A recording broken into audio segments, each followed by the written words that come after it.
Good morning student, class 8 के प्यारे बच्चों। आज से हम हिंदी भाषा में व्याकरण पढ़ेंगे। व्याकरण क्या है और व्याकरण में पहला चैप्टर है हमारी भाषा कि हमारी भाषा क्या है और उसको हम किस प्रकार बोलते हैं।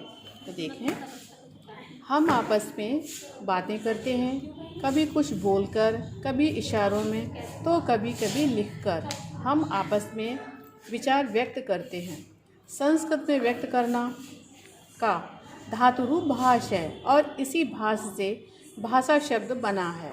इस प्रकार इसका संबंध भावों या विचारों को व्यक्त करने के ढंग से, अर्थात भाषा वह साधन है जिसके द्वारा हम अपने विचारों और भावों का आदान प्रदान बोलकर, सुनकर, लिखकर अथवा पढ़कर किया जाता है। तो देखा बेटा कि हम आपस में बातें करते हैं, कभी बोलकर करते हैं तो कभी इशारों में भी और कभी लिखकर हम आपस में विचार व्यक्त करते हैं, एक दूसरे को बताते हैं। और संस्कृत में व्यक्त करना, राधे राधे मैम, तो संस्कृत में व्यक्त करना का धातु रूप है क्या है, भाष, और इसी भाष से भाषा शब्द बना है।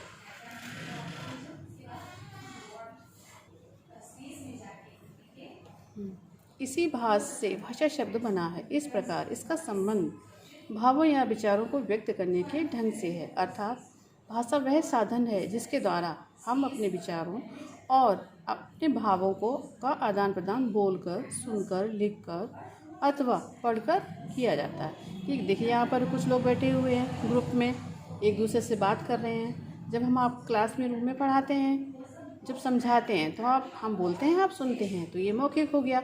और जब बोर्ड पे हम लिखाते हैं और अपनी नोटबुक पे आप लिखते हैं तो ये हमारा कौन सा रूप हो गया, लिखित रूप। तो यहाँ पे देखेंगे आप, भाषा के रूप, भाषा के मुख्यतः दो रूप होते हैं, मौखिक भाषा और लिखित भाषा। पहला क्या है, मौखिक भाषा। भाषा के जिस रूप से विचारों का आदान प्रदान बोलकर या सुनकर किया जाता है वह मौखिक भाषा कहलाता है। किसी भी भाषा का यही रूप उस भाषा का मूल स्वरूप होता है, किंतु यह परिवर्तनशील मतलब बदलता रहता है, अर्थात काल, स्थान आदि के प्रभाव के कारण ये रूप बदलता रहता है।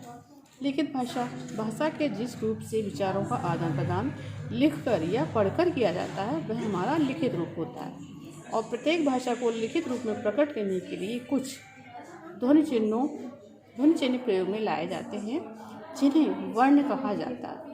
इन वर्णों का एक निश्चित क्रम या व्यवस्थित समूह होता है जिसे वर्णमाला कहते हैं। जानते बेटा, हमने आपको बहुत बार वर्णमाला बताई और शायद आपको याद भी होगी। तो आगे देखें, लिपि।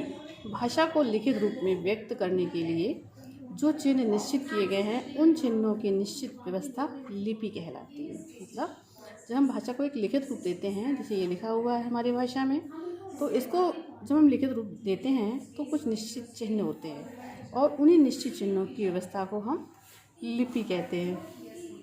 प्रत्येक भाषा की अपनी एक अलग लिपि होती है। देवनागरी, गुरमुखी, रोमन, जापानी, चीनी, रूसी, अरबी, फारसी आदि कुछ प्रमुख लिपियां हैं। किसी भाषा के लिए उसकी लिपि महत्वपूर्ण होती है क्योंकि इसके कारण ही उस भाषा के स्वरूप को लिखित रूप में संजो कर रखना संभव हो जाता है। मतलब इसके जरिए से हम उसको संजो कर रख सकते हैं। अब देखिए, देवनागरी, रोमन, गुरमुखी आदि लिपियां बाईं से दाईं ओर लिखी जाती हैं, जबकि अरबी और फारसी दाईं से बाईं ओर लिखी जाती हैं। ये भी एक लिखने का ढंग है, इसे आपको अच्छे से ध्यान रखना है। जापानी भाषा में 3 लिपियां होती हैं, काताकानी, हिराकाना और कांजी प्रचलित है। अब देखें, भाषा और उपभाषा और बोली क्या होती है। आम बोलचाल में अलग अलग क्षेत्रों में रहने वाले लोगों द्वारा बोली जाने वाली हिंदी अलग अलग रूपों में प्रयुक्त होती है। क्षेत्र विशेष में आम आदमी जिस बोलचाल की भाषा का प्रयोग करता है वह बोली कहलाती है। जैसे भोजपुरी, मगही, गढ़वाली, बुंदेली, कन्नौजी आदि हिंदी की बोलियां हैं। बोली का क्षेत्र बहुत ही सीमित होता है।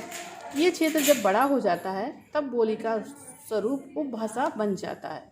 किसी भी देश में बोलियों की संख्या अनेक हो सकती है, लेकिन किसी प्रांत या व्यापक क्षेत्र में जो भाषा बोली जाती है वह उस क्षेत्र की उपभाषा कहलाती है। हिंदी भाषा की कुछ प्रमुख उपभाषाएं हैं और उनके अंतर्गत शामिल बोलियां वो इस प्रकार हैं। देखिए, पूर्वी हिंदी के अंतर्गत अवधी, छत्तीसगढ़ी, बघेली आती है। पश्चिमी हिंदी के अंतर्गत हरियाणवी, कन्नौजी, ब्रजभाषा, बुंदेली और खड़ी बोली आती है। पहाड़ी हिंदी में गढ़वाली, कुमाऊनी और मलयाली आती है। मगधी में भोजपुरी, मगही, अंगिका, मैथिली आती है। और राजस्थानी हिंदी में मारवाड़ी, जयपुरी, मालवी, मेवाती, हड़ौती आती है। तो मध्यकाल में कुछ बोलियों ने जैसे अवधी, ब्रजभाषा, मैथिली ने व्यापक रूप धारण कर लिया था। इन बोलियों में कुछ प्रसिद्ध साहित्यिक रचनाएं जैसे तुलसीदास कृत रामचरितमानस, अवधी में सूरदास द्वारा सूरसागर और ब्रजभाषा में और विद्यापति द्वारा रचित पदावली मैथिली में ही लिखी गई हैं। तो देखा बेटा, हमारी भाषाएं और हमारी उपभाषा और बोली क्या है, ये भी देखते हैं। बच्चा अपने परिवार से वह भाषा सीखता है जो उसके माता पिता मूल रूप से बोलते हैं। यह भाषा उस बच्चे की मातृभाषा कहलाती है। उदाहरण के लिए एक मराठी परिवार में मूल रूप से मराठी भाषा बोली जाती है, इसीलिए इस परिवार में पल बढ़ रहे बच्चे की मातृभाषा होती है मराठी। किसी देश में उस देश के निवासी अधिकतर जिस भाषा को बोलते समझते हैं उसे राष्ट्रभाषा कहा जाता है। राष्ट्रभाषा का दर्जा उस देश की सरकार द्वारा प्रदत्त किया जाता है। ये पूरे देश की संपर्क भाषा भी होती है। जैसे हमारी राष्ट्रभाषा क्या है, हिंदी।